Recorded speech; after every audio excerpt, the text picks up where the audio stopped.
안녕하세요. Hi, everyone. My name is Paul Suk-Hyun Yoon, he, him, his pronouns. I'm a second generation Korean American, and I've lived here in Vermont for just about 10 years now. I wanted to take a moment to wish everybody a happy Asian American Pacific Islander Heritage Month. This is one time of the year where I know I take some time to reflect on my heritage, my culture, and my community as well. Growing up, honestly, this was something that I did not really value or prioritize in my life. There were many years where I honestly wanted to be anything but Korean American or Asian American. And I'm so glad that as I grew up and as I learned more about my own ethnic identity, about the history of Asians in America, that I've been able to slowly reclaim some of this history. And a big part of this, for me, has been in reclaiming my own identity as well. So as I've grown up and as I've become a parent, one thing that's been really important to me is to help develop a healthy ethnic identity for my children, who are both Asian American and white, or Hapa as it's known. And I'm really glad to say that both of them, my son and daughter, have been able to develop that and really try to take the best of both worlds. And one of the ways that, of course, this shows up for us is in the food of Korea and of other parts of Asia as well. And it's just something that not only this month, but throughout the year, something that kind of brings us together and binds us as well. And one other thing I wanted to share with you was a little story about a mentor of mine. His name was Horace Selden, and he was a white professor of mine while I was an undergraduate at Boston College. Horace was teaching a class titled The History and Development of Racism in the United States of America. And that course completely changed the trajectory of my life.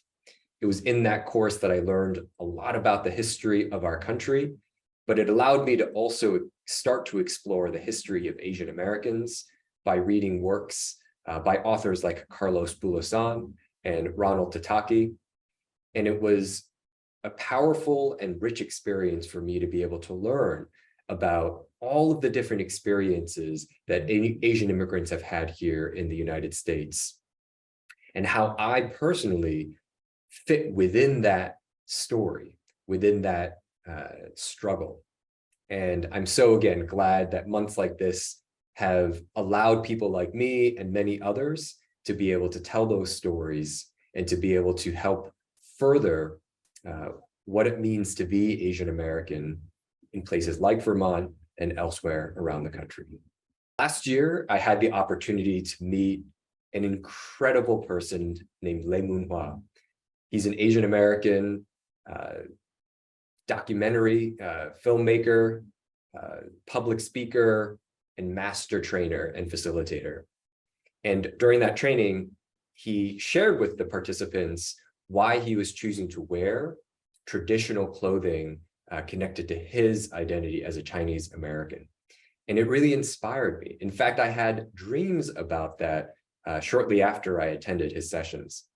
And what I'm wearing today is a contemporary top associated with Korean hanboks, which is the Korean traditional dress. And it's something that I've started to choose to wear in both personal and in professional settings as well, in a way for me to really, again, reclaim this part of my Korean identity, a part of my identity that for years I had rejected.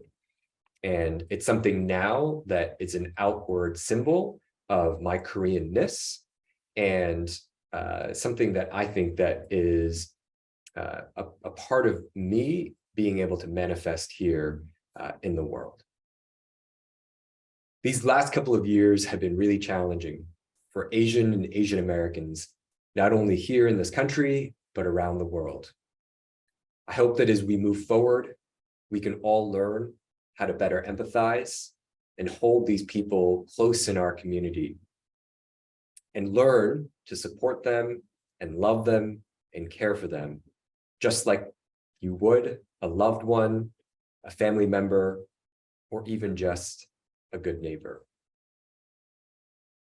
These are challenging times, and it really is on us to come together as a country to continue to support one another so that we can live up to our country's ideals and all learn how to thrive.